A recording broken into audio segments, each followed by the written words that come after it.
Hi welcome to unlocking chemistry. अगर आप channel पे नए हैं तो प्लीज़ चैनल को सब्सक्राइब कर लें और बेल आइकन को प्रेस कर दें ताकि आप जो भी वीडियो डालूं वो वीडियो आपके पास नोटिफिकेशन पहुंच जाए। हेलो बच्चों, कैसे हो आप? पढ़े हो रही है कुछ? बहुत दिन हो गए सर्विस केमिस्ट्री में, है ना? आप तो बोर हो गए पढ़ के। कुछ बच्चे मैसेज में लिख रहे थे कि सर सर्विस केमिस्ट्री कब तक चलेगा। मैंने कहा क्यों? कि सर बोर हो गए इसे पढ़ के। चलिए आज आखिरी वीडियो सर्विस केमिस्ट्री का, चैप्टर फिनिश, आज last day of service chemistry. ठीक, इसके बाद 3 ब्लॉक शायद शुरू करना है। ठीक है, तो आज क्या पढ़ना है? आज हमें role of colloids and application of colloids पढ़नी है। ठीक है, अब बच्चे बोलेंगे सर, अब खास बात मैं बता दूं, बच्चे जब हम रोल ऑफ कोलॉइड्स की बात करते हैं तो बच्चे जो हैं इसको कैजुअली लेते हैं, पर मैं बता देता हूं बेटा, सबसे ज्यादा इसमें से आता है। ठीक है, इसमें जो भी मैं टॉपिक लिखूंगा हर टॉपिक पे क्वेश्चन बनता है। ठीक है, तो इसका मतलब बोर्ड्स के लिए, स्कूल लेवल के लिए इंपॉर्टेंट है, कंपटीशन नीट के लिए, खासकर नीट के लिए भी इंपॉर्टेंट है, पर बोर्ड्स के लिए इंपॉर्टेंट है। ठीक है, अब आते हैं पहली एप्लीकेशन पे। Blue colour of sky, blue colour of water क्यों होता है? तो आप सीधा बोलोगे भाई टिंडल इफेक्ट है इसमें। ठीक है, ब्लू कलर ऑफ स्काई क्यों है? टिंडल इफेक्ट है। ब्लू कलर ऑफ वाटर क्यों है? टिंडल इफेक्ट है। क्या है? स्कैटरिंग है। किसकी है? ब्लू कलर की है। कौन करेगा? डर्ट और डस्ट पार्टिकल, चाहे पानी में हो चाहे हवा में। तो अगर वो ब्लू कलर स्काई बोले या ब्लू कलर वाटर बोले तो सब में क्या आएगा? सब में सेम चीज आएगी। Scattering of light, that is Tyndall effect bye dust and water particles dispersed in the atmosphere. Blue colour sky की बात कर रहे हैं। ठीक है, जो एटमॉस्फेयर में डस्ट के या वाटर के पार्टिकल्स होते हैं वो ब्लू कलर को स्कैटर करते हैं क्योंकि उसकी शॉर्टर वेवलेंथ होती है। The color appears blue due to scattering of blue or shorter wavelength of light। है ना बेटा? ब्लू आपको पता है ना, शॉर्टर वायलेट ब्लू, ये शॉर्टर वेवलेंथ यानी कि हाई एनर्जी वाले होते हैं। तो डर्ट एंड वाटर, डस्ट और वाटर पार्टिकल्स ब्लू कलर्स को क्या करते हैं? स्कैटर करते हैं। इसकी वजह से स्काई हमें ब्लू दिखाई देता है। ठीक है, दूसरा है मिस्ट और फॉग। ठंडा मौसम जब होता है तो मिस्ट और फॉग आपको दिखाई देते हैं, है ना? मिस्ट और फॉग का कारण क्या है? देखो क्या होता है। Large mass of air containing dirt particles cooled below it's due point. बस पहली लाइन समझिए, क्या लिखा हुआ? क्या लिखा हुआ? Large mass of air containing dust particle is cooled below it's due point. Now what is a due point? Due point वो टेम्परेचर होता है जिसमें एयर जो है वो वाटर को होल्ड नहीं कर सकती। ठीक है, और वो वाटर को ड्रॉपलेट्स की फॉर्म में रिलीज कर देती है। ड्यू पॉइंट, दोबारा बोल रहा हूं, वो मिनिमम टेम्परेचर होता है जिसमें एयर वाटर को होल्ड नहीं कर पाती। ठीक है, और वाटर एयर से बाहर आ जाता है और डर्ट और डस्ट पार्टिकल के सरफेस पे जमा हो जाता है। क्या बोला मैंने? जब एयर है, लार्ज मास ऑफ एयर है, वाटर के ड्रॉपलेट्स उसके अंदर है। ठीक है, जब टेम्परेचर ड्यू पॉइंट से कम हो जाता है, ड्यू पॉइंट से कम, ड्यू पॉइंट से कम मतलब ड्यू पॉइंट वो टेम्परेचर होता है जिसमें एयर जो है वो वाटर को रिलीज कर देती है, मतलब वाटर को होल्ड नहीं कर पाती तो रिलीज कर देती है। वाटर रिलीज होके कहां चला गया? वाटर रिलीज होके एटमॉस्फेयर में जो डस्ट पार्टिकल है उनके सरफेस पे चला गया। अब ये जो डस्ट पार्टिकल्स होते हैं ये कोलॉइड्स होते हैं। क्या होते हैं? कोलॉइड्स।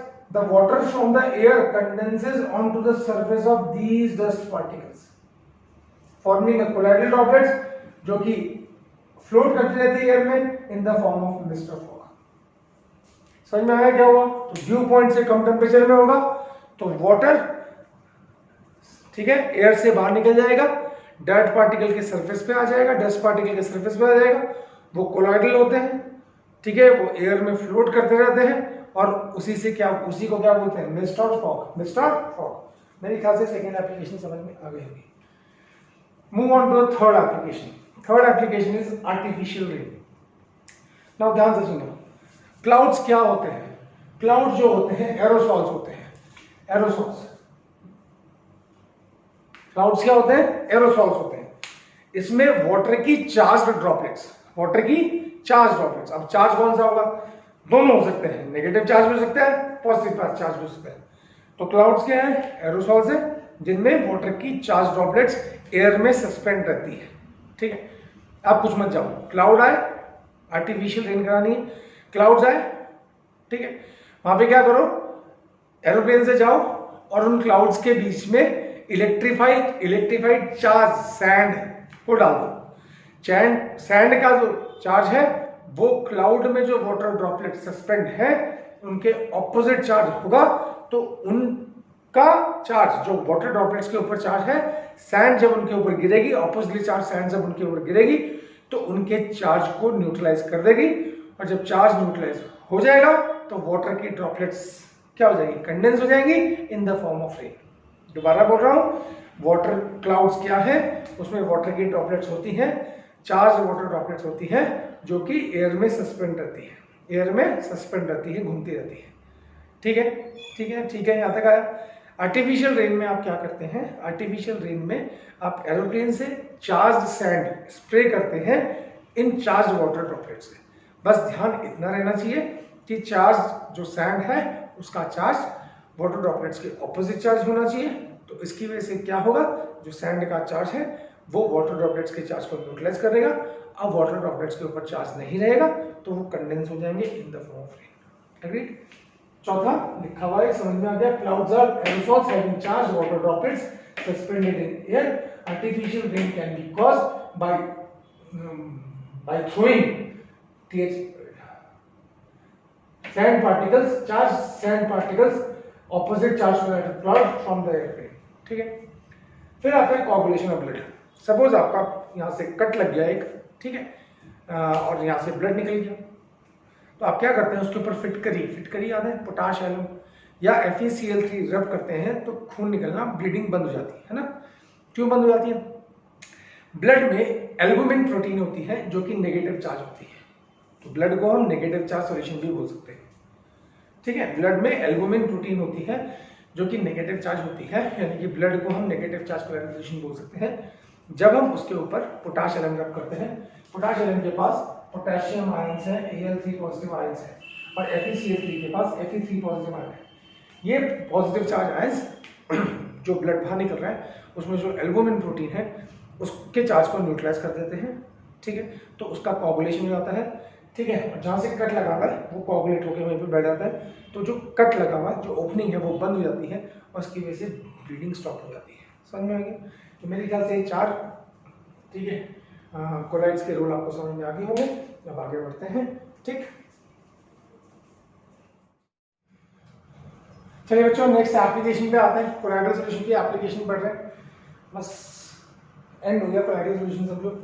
डेल्टा कहाँ पे बनता है, बोलो, आप ही बोलो, डेल्टा कहाँ पे बनता है, जब रिवर सी के अंदर, ये सी है, सी के अंदर एंटर करती है, तो जैसे ही वो सी के अंदर एंटर करती है वहाँ पे जो रिवर बेड होता है वो राइज कर जाता है ट्रायंगुलर फॉर्म में, उसको बोलते हैं डेल्टा।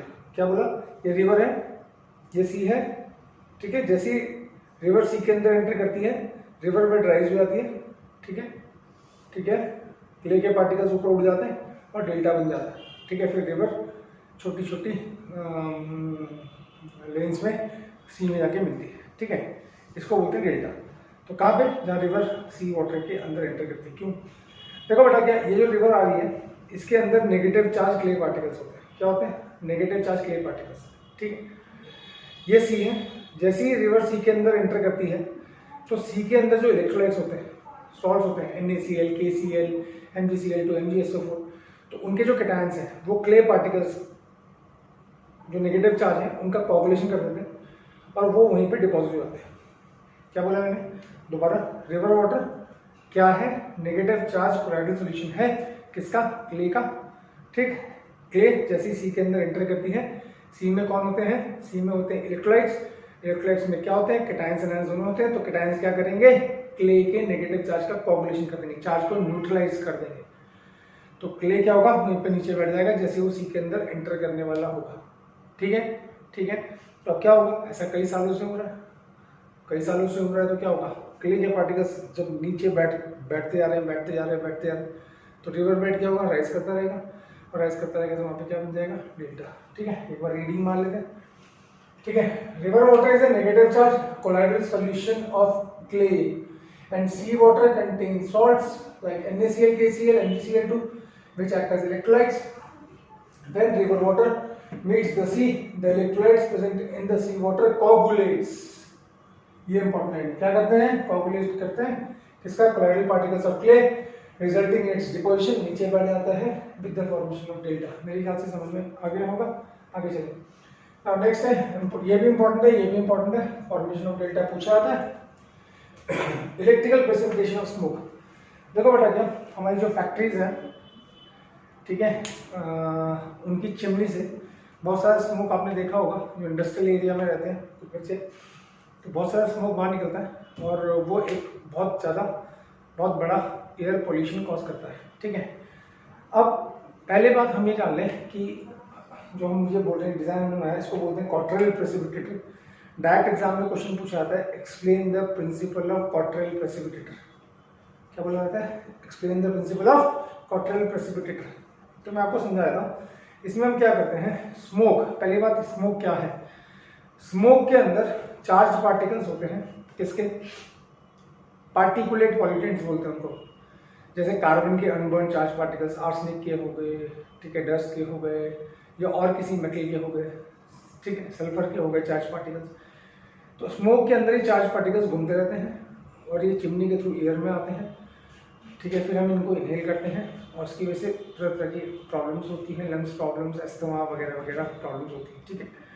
तो हमने क्या बोला कि अगर हम स्मोक में से इन चार्ज पार्टिकल्स को बाहर निकाल दें तो एयर में जो पोल्यूशन होगा उसमें ये पार्टिकुलेट पॉल्यूटेंट्स नहीं आएंगे और हम लंग्स की बीमारी से बचे रहेंगे, ठीक है। तो हमने क्या किया, ये डायग्राम आपको दिख रहा है, इसमें हमने क्या किया, ये एक इलेक्ट्रोड लगा दिया, ठीक है। बस ये ध्यान रखना है कि जो स्मोक अंदर आ रही है, जिसके अंदर स्मोक इसके अंदर भेज रहे हैं हम यहाँ से, ये इलेक्ट्रोड है और इस इलेक्ट्रोड का पोटेंशियल बहुत ज़्यादा है, मतलब हाईली चार्ज है, 30,000 वोल्ट या इससे ज़्यादा लिखा हुआ है, हाई वोल्टेज इलेक्ट्रोड 30,000 वोल्ट। बस ये ध्यान रखना है कि पहले हम स्मोक को टेस्ट कर लेंगे कि स्मोक के अंदर कौन से चार्ज पार्टिकल्स है। पॉजिटिव है तो ये इलेक्ट्रोड नेगेटिव हो जाएगा, और अगर स्मोक के अंदर नेगेटिव चार्ज पार्टिकल्स है तो इस इलेक्ट्रोड को हम पॉजिटिव चार्ज कर देंगे, ठीक है। तो जैसे ही स्मोक इसके थ्रू पास होगा तो ये क्या करेगा, ये चार्ज पार्टिकल्स को अपने चार्ज में अट्रैक्ट करेगा, पूरे इलेक्ट्रोड पे क्या होगा, जो कोलाइडल, ये जो पार्टिकल्स हैं किसके पार्टिकल्स हैं, ये कार्बन, आर्सेनिक, डर्ट एक्सेट्रा, जो चार्ज पार्टिकल्स हैं जो बाहर निकलने वाले हैं, उनको ये अपनी तरफ अट्रैक्ट कर लेगा, ठीक है। और यहाँ से क्या होगा, यहाँ से क्या, gases which are free from carbon particles या डर्ट पार्टिकल्स या आर्सेनिक पार्टिकल्स या सल्फर पार्टिकल्स, उससे फ्री होकर ये बाहर एटमॉस्फेयर में आ जाएगा, ठीक है। फिर जब काफ़ी देर हो जाएगी तो हम क्या करेंगे, इसको ऑफ कर देंगे यहाँ से, जैसे आप बटन ऑफ करते हैं तो क्या होगा, इलेक्ट्रोड से चार्ज गायब हो जाएगा, तो सारे के सारे चार्ज पार्टिकल नीचे बैठ जाएंगे, ये सारे के सारे पार्टिकल नीचे बैठ जाएंगे, यहाँ से उसको बाहर निकाल देंगे।